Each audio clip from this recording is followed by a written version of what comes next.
my colleague and good friend, Ken Krivitzky. Shabbat Shalom, everyone. Shabbat Shalom. While on vacation, Rabbi Witkowski asked me to give the sermon this week. Woo! This is not where you would normally find me. I have no rabbinic background, formal Jewish education beyond Hebrew school, or real experience giving Divrei Torah. I am much more of a writer than a speaker, so why am I here? Other than I have an inability to say no when Rabbi Witkowski asked.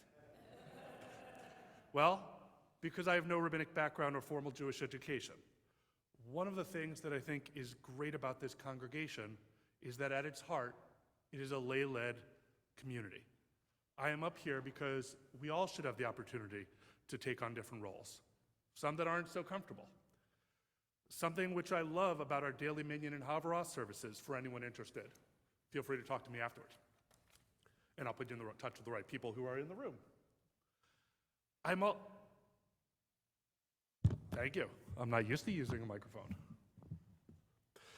I'm also up here because of something that Richard Busis said when he was our Maltzman honoree. He started reading Torah because he wanted to be a role model for his children. One of my daughters is in the room behind the curtain, and I want both of them to know that they too can be up here. So I started researching this Torah portion, and as Chazan said, it is a biggie. Fun fact, there are over 70 of the Torah's 613 mitzvot in this Torah portion. I open up the Torah portion, the parsha, to read it, and what do we have as the opening line? When you take the field against your enemies, and the Lord your God delivers them into your power, and you take some of them captive, and you see among them captives a beautiful woman, and you desire her and would take her to wife, you shall bring her into your house, and she shall trim her hair, pare her nails, and discard her captive's garb. One sentence. She shall spend a month's time in your house, lamenting her father and mother. After that, you may come to her and possess her, and she shall be your wife. Yay. Now, sentence structure aside, I have to thank Rabbi Tigay in his commentary for putting some positive spin on this and adding context that based off of the time and actually allowing women to mourn their dead was a sign of respect and most likely an improvement on the current situation. But still, pass. Let's keep going. Stoning of disobedient children.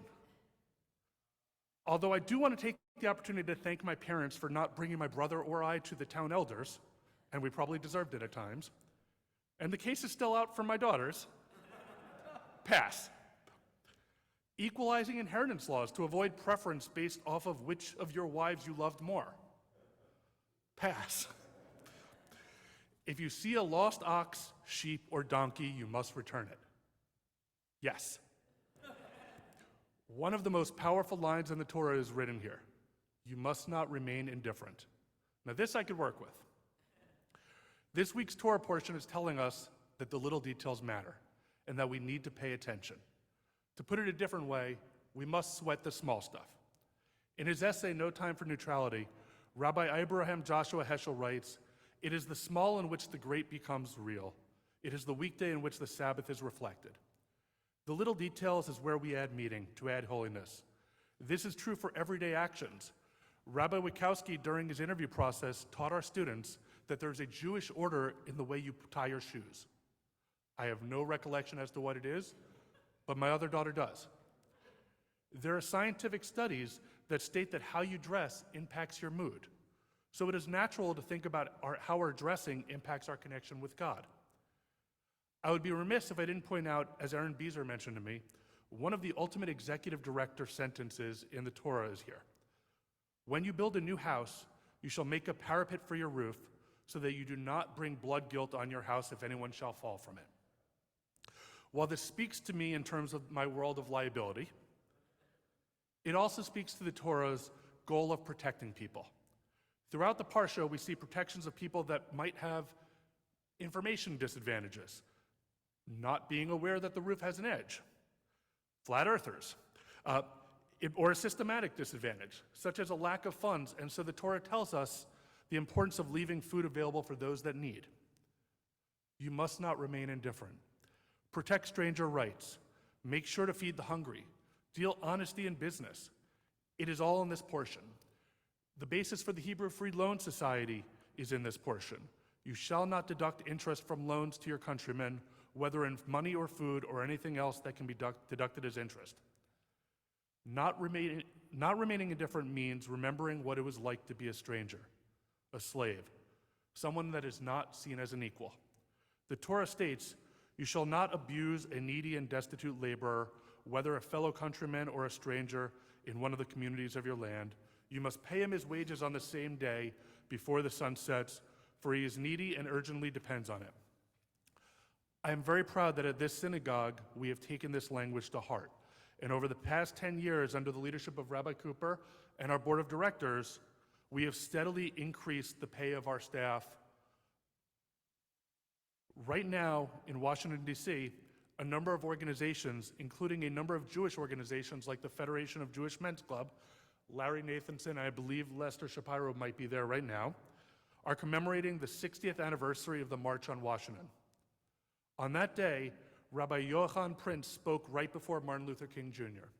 He stated, "When I was the rabbi of the Jewish community in Berlin under the Hitler regime, I learned many things. The most important thing that I learned under those tragic circumstances was that bigotry and hatred are not the most urgent problem. The most urgent, the most disgraceful, the most shameful, and the most tragic problem is silence. A great people which had created a great civilization had become a nation of silent onlookers. There remained silence in the face of hate, in the face of brutality, in the face of mass murder." This week's Torah portion tells us we cannot be silent. We cannot be indifferent. Sometimes this might be about a big action, sometimes a small one. Our synagogue often puts out emails asking for volunteers for chesed work. Repeatedly, we have enough people volunteer to support our efforts. Just. Back to the Torah verse, "If you see a lost ox, sheep, or donkey, you must return it." Rashi's commentary says it a different way. "Do not hide your eyes as if you did not see them. You must not see them and pretend that you didn't." Last week, Rabbi Wikowski talked about Elul and it being a time of introspection. So I ask of you now, what have you been indifferent to? What have you been turning your eyes from? What problem have you been putting off thinking about, whether close to or far from home? Between the job, parenting, 24/7 news media cycle, I have to admit that I have definitely been numb in recent months. I have not been paying attention.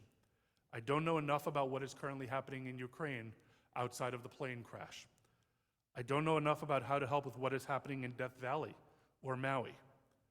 As we go through the Elul and prepare for the holidays, I invite each of you to join me in feeling just a little bit more, paying attention just a little bit more, and hopefully acting just a little bit more. Shabbat Shalom.